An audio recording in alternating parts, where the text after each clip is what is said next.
എന്നാൽ പിന്നെ എന്തിനാണ് പോലീസ് കമ്മീഷണർ കസേരയിലിരിക്കുന്നത്? കൊച്ചി സിറ്റി പോലീസ് കമ്മീഷണർ കസേരയിൽ നിന്ന് മാറി CPMന്റെ ഏരിയ സെക്രട്ടറി ആ കസേരയിൽ ഇരിക്കാൻ മതിയല്ലോ. പോലീസ് ആദ്യം ജാമ്യമുള്ള കേസാണ് എടുത്തത്. ഏരിയ സെക്രട്ടറി വന്ന് വകുപ്പ് മാറ്റിയാണ് പോലീസ് സ്റ്റേഷനിൽ. എന്തൊരു വിരോധാഭാസമാണ്! ഏരിയ സെക്രട്ടറിയാണോ പോലീസ് കമ്മീഷണർ ഈ നഗരത്തിലെ? അയാൾ പോലീസ് സ്റ്റേഷൻ സന്ദർശിച്ച് നേരത്തെ എഴുതി വെച്ചിരിക്കുന്ന വകുപ്പ് മാറ്റി ജാമ്യമില്ലാത്ത വകുപ്പാണ് കുട്ടികളുടെ പേരിൽ ചാർത്തിയത്. അതിൻ്റെ പേരിലാണ് MP-യും MLA-മാരും ജില്ലാ കോൺഗ്രസ് കമ്മിറ്റി പ്രസിഡന്റും അടക്കമുള്ള ആളുകൾ അതിശക്തമായ പ്രതിഷേധം നടത്തിയത്. രാത്രി അവർക്ക് ജാമ്യം ലഭിക്കുകയും ചെയ്തു, കോടതി ജാമ്യം കൊടുക്കുകയും ചെയ്തു. മറ്റൊരു വിരോധാഭാസം ഇന്നലെ 1/1/2024 ജനുവരി 1-ാം തീയതിയാണ്. എറണാകുളത്ത് മുഖ്യമന്ത്രിക്കെതിരായി കരിങ്കൊടി യൂത്ത് കോൺഗ്രസ് പ്രവർത്തകർ കാണിച്ചു. തിരുവനന്തപുരത്ത് SFIക്കാർ ഗവർണർക്കെതിരായി കരിങ്കൊടി കാണിച്ചു. രണ്ടിൻ്റെ FIR ആണ് എൻ്റെ കയ്യിലുള്ളത്. 1/1/2024 ജനുവരി 1-ാം തീയതി എടുത്ത 2 FIR. രണ്ടുപേരും ചെയ്തത് ഒരേ കുറ്റം. യൂത്ത് കോൺഗ്രസ്സുകാർ ചെയ്തത് ഒരേ കുറ്റം, SFIക്കാർ ചെയ്തത് ഒരേ കുറ്റം. പക്ഷേ യൂത്ത് കോൺഗ്രസ്സുകാർക്കെതിരായി ജാമ്യമില്ലാത്ത കേസ്, SFIക്കാർക്കെതിരായിട്ട് ജാമ്യമുള്ള കേസ്. SFIക്കാരുടെ വകുപ്പുകൾ 143, 147, 149 IPC. യൂത്ത് കോൺഗ്രസ്സുകാർക്കെതിരായി എറണാകുളത്ത് എടുത്ത കേസ് 143, 147, 353. 353 ഔദ്യോഗിക കൃത്യനിർവഹണം തടസ്സപ്പെടുത്തിയത് ജാമ്യമില്ലാത്ത കേസാണ്. പിന്നെ 283, 149. ഇതാണ് കേരളത്തിൽ നടക്കുന്ന പച്ചയായ രാഷ്ട്രീയം. SFIക്കാരെ ചേർത്ത് പിടിക്കുകയും അവർക്ക് ജാമ്യമുള്ള കേസ് കൊടുത്ത് പോലീസ് സ്റ്റേഷനിൽ നിന്ന് ജാമ്യം കൊടുക്കുകയും യൂത്ത് കോൺഗ്രസ് പ്രവർത്തകരെ ജാമ്യമില്ലാത്ത കേസിൽ തുറുങ്കിലടയ്ക്കാൻ വേണ്ടിയിട്ടുള്ള ശ്രമം. ഒരേ കുറ്റം. FIR വായിച്ചു നോക്കിയാൽ ഒരേ കുറ്റം, ഒരേപോലെയാണ് FIR എഴുതി വെച്ചിരിക്കുന്നത്. പോലീസിൻ്റെ ഒരു രീതിയുണ്ട്, FIR എഴുതുന്ന രീതി. തിരുവനന്തപുരത്തെ പോലീസും കൊച്ചിയിലെ പോലീസും ഒരേ രീതിയിൽ FIR എഴുതി വെച്ചിരിക്കുന്ന കേസിലാണ് ഈ ഇത്രയും വൃത്തികേട് കാണിച്ചിരിക്കുന്നത്. അതുകൊണ്ടാണ് ജനപ്രതിനിധികൾക്ക് ഇന്നലെ പോലീസ് സ്റ്റേഷൻ ഉപരോധിക്കേണ്ടി വന്നത്.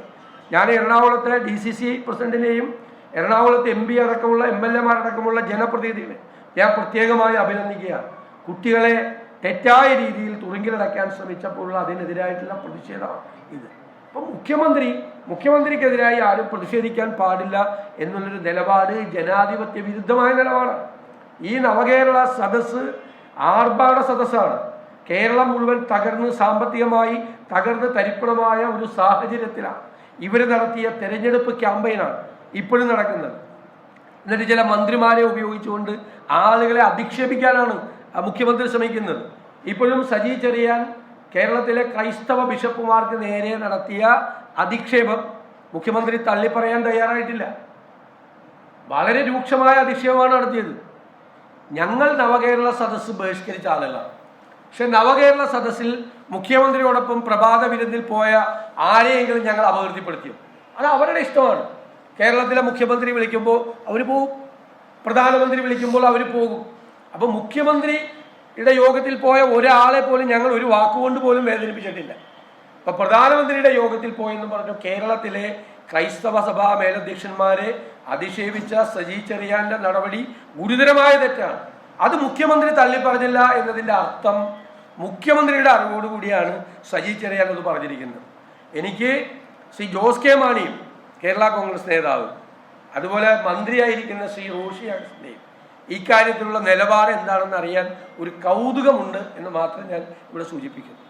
അത്രയും മോശമായ പരാമർശമാണ് നടത്തിയത്. പ്രതിപക്ഷ നേതാവിനെതിരായി, പ്രതിപക്ഷ നേതാക്കന്മാർക്കെതിരായി എല്ലാം വ്യാപകമായിട്ടാണ് ഈ നവകേരള സദസ്സിൽ ആക്ഷേപം ചൊരിയാൻ തയ്യാറായത്. ഇപ്പൊ ഇന്ന് പത്രങ്ങളിൽ വാർത്ത വന്നു, ആശുപത്രിയിൽ മരുന്ന് മേടിക്കാൻ പോകുന്നവർക്ക് മരുന്നില്ല. സർക്കാർ ആശുപത്രിയിൽ മരുന്നില്ല, മരുന്ന് പുറത്തുനിന്ന് വാങ്ങിക്കേണ്ട സ്ഥിതിയാണുള്ളത്. എല്ലാ സാമൂഹ്യക്ഷേമ പ്രവർത്തനങ്ങളും സ്തംഭിച്ചിരിക്കുന്നു, വികസന പ്രവർത്തനങ്ങൾ പൂർണ്ണമായി സ്തംഭിച്ചിരിക്കുന്നു. അതിൻ്റെ ഇടയിലാണ് കോടികൾ ചെലവാക്കി നാട്ടുകാരുടെ പൈസ പിരിച്ച് ഈ ആർഭാട സദസ്സ്, ഈ അശ്ലീല നാടകം മുഖ്യമന്ത്രിയുടെ നേതൃത്വത്തിൽ നടത്തിയത്. ഗുരുതരമായ ഭരണസ്തംഭനമാണ് കേരളത്തിൽ. ഒന്നും നടക്കാത്ത അവസ്ഥ. കേരളത്തിൻ്റെ ചരിത്രത്തിലുണ്ടായ ഏറ്റവും ദയനീയമായ സാമ്പത്തിക ധനപ്രതിസന്ധിയിലേക്ക് സർക്കാർ കൂപ്പുകുത്തി കഴിഞ്ഞു.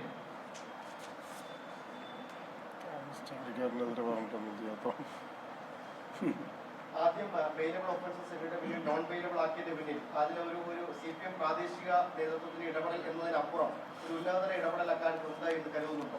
അല്ല, CPM ഞാൻ നേരത്തെ പറഞ്ഞല്ലോ, ഈ എല്ലാ സ്ഥലത്തെയും കേസുകൾ എടുത്തിരിക്കുന്നത് മുഖ്യമന്ത്രിയുടെ ഓഫീസിൽ ഒരു ഉപജാപക സംഘമുണ്ട്. ആ ഉപജാപക സംഘമാണ് ഈ കേസുകളൊക്കെ നിയന്ത്രിക്കുന്നത്. അവരുടെ നിർദ്ദേശപ്രകാരമാണ് ഈ ഏരിയ സെക്രട്ടറിയുടെ നേതൃത്വത്തിലുള്ള CPM ആളുകൾ പോലീസ് സ്റ്റേഷൻ സന്ദർശിക്കുകയും ഉന്നതരായ പോലീസ് ഉദ്യോഗസ്ഥന്മാർ സമ്മർദ്ദം ചെലുത്തുകയും ചെയ്തു. ഞാൻ അടക്കമുള്ള ആളുകൾ കമ്മീഷണറെ ബന്ധപ്പെട്ടു. അപ്പോൾ കമ്മീഷണർ നിസ്സഹായാവസ്ഥ പറയുകയാണ്. അതുകൊണ്ടാണ് ഞാൻ ചോദിച്ചത്, കൊച്ചി പോലീസ് കമ്മീഷണറുടെ കസേരയിൽ നിന്ന് മാറിക്കൊടുത്തിട്ട് ഏരിയ സെക്രട്ടറി ഇരിച്ചാൽ മതി. ഏരിയ സെക്രട്ടറി അല്ലേ ഏത് വകുപ്പിടണമെന്ന് തീരുമാനിക്കുന്നു. എത്ര പരിതാപകരമായ സ്ഥിതിയാണ് കേരളത്തിലെ പോലീസ് സ്റ്റേഷനുകളുടെ. ഞാൻ 2 FIR കാണിച്ചു, ഒരേപോലത്തെ കേസ്. നിങ്ങൾ കണ്ടല്ലോ, SFIയുടെ സംസ്ഥാന സെക്രട്ടറി ഒരു ബാരിക്കേഡിന്റെ മുകളിൽ കയറിയെന്ന് ഒരു പോലീസ് ഉദ്യോഗസ്ഥനോട് പോയി കക്കൂസ് കഴിയടാ എന്ന് പറയുമ്പോൾ അത് കേട്ട് ചിരിച്ചുകൊണ്ടിരിക്കുകയാണ് മറ്റൊരു ഉന്നത ഉദ്യോഗസ്ഥൻ. അവനെ ചേർത്ത് പിടിച്ചുകൊണ്ട് പോയാൽ കണ്ടില്ലേ, മോനെ പാലെ കൂട്ടാന്നൊക്കെ പറഞ്ഞുകൊണ്ട്. അതാണ് സമീപനം. ഒരു പാൽക്കുപ്പിയും കൂടി കൊടുക്കണ്ടായിരുന്നു ശരിക്കും.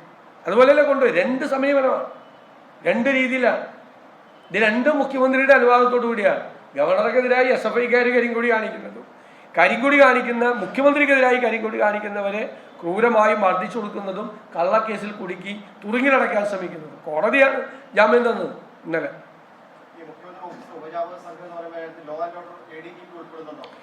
മുഖ്യമന്ത്രിയുടെ ഓഫീസിലെ ഉപജാപക സംഘത്തിന്റെ കാര്യങ്ങളെല്ലാം നടപ്പാക്കി കൊടുക്കുന്ന ഉദ്യോഗസ്ഥരാണ് താങ്കൾ പറഞ്ഞ ഉദ്യോഗസ്ഥർ, ഇംപ്ലിമെന്റ് ചെയ്യുന്ന ആളുകൾ.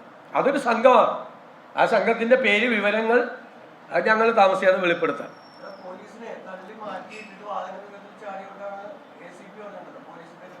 പോലീസിനെ തള്ളി മാറ്റിയിട്ട്, പോലീസിനെ അല്ലല്ലോ തള്ളി മാറ്റുന്നത്. ഇവര് കരിങ്കൊടി കാണിക്കുമ്പോൾ പോലീസ് ഇവരെ തള്ളി മാറ്റാനല്ലോ നോക്കുന്നത്. ഞാൻ തിരുവനന്തപുരത്തെ FIR വായിച്ചത്. തിരുവനന്തപുരത്തെ FIR അതുപോലെ തന്നെയാണ്, മനസ്സിലായില്ലേ? തിരുവനന്തപുരത്തെ FIR എഴുതിയിരിക്കുന്നത് അതുപോലെ തന്നെയാണ് എഴുതിയിരിക്കുന്നത്. FIR കയ്യിൽ കരുതിയ കറുത്ത തുണികൾ ഉയർത്തിക്കാണിക്കും, ആയുധം തടയാൻ ശ്രമിച്ച പോലീസ് ഉദ്യോഗസ്ഥരുടെ ഔദ്യോഗിക കൃത്യനിർവഹണം തടസ്സപ്പെടുത്തിയ പ്രതികളെ സ്ഥലത്ത് നിന്ന് നീക്കം ചെയ്ത് കന്റോൺമെന്റ് സ്റ്റേഷനിൽ എത്തിച്ചു. എന്നിട്ട് വകുപ്പില്ല, ഏത് ജയിലിൽ പോണ അകത്തു പോണ വകുപ്പില്ല. ഇവിടെ അതുണ്ട്. എന്നിട്ട് ജയിലിൽ പോണ വകുപ്പ് കൂടി, അകത്തു പോണ വകുപ്പ് കൂടി ഇവിടെ എഴുതി ചേർത്തേക്കുവാണ്. 2ന്റെ FIR ഒരേ വാചകങ്ങളാണ്. അപ്പൊ എന്തൊരു നീതി നിർവഹണമാണ് കേരളത്തിൽ നടക്കുന്നത്. ഇരട്ട നീതിയാണ് കേരളത്തിൽ, ഇരട്ട നീതി. ഈ 2024 ജനുവരി 1-ാം തീയതി ആദ്യത്തെ ദിവസം, ഈ വർഷത്തിന്റെ പുതുവത്സര ദിനത്തിൽ കേരളത്തിലെ പോലീസ് പിണറായി വിജയൻ എറണാകുളത്ത് മാധ്യമങ്ങളെ കാണുകയാണ്. ഇന്നലെ യൂത്ത് കോൺഗ്രസ് പ്രവർത്തകർക്കെതിരെ ഉണ്ടായ പോലീസ് നടപടിയിൽ ഉള്ള ഇരട്ടത്താപ്പാണ് അദ്ദേഹം തുറന്നു. ലോകത്തെവിടെയായാലും ഏത് സമയത്തും 24 വാർത്തകളും ഓഗ്മെന്റഡ് റിയാലിറ്റി പാക്കേജുകളും എക്സ്പ്ലെയിനറുകളും വിശദമായി കാണാൻ ഞങ്ങളുടെ യൂട്യൂബ് ചാനൽ നിങ്ങൾക്ക് സബ്സ്ക്രൈബ് ചെയ്യാം.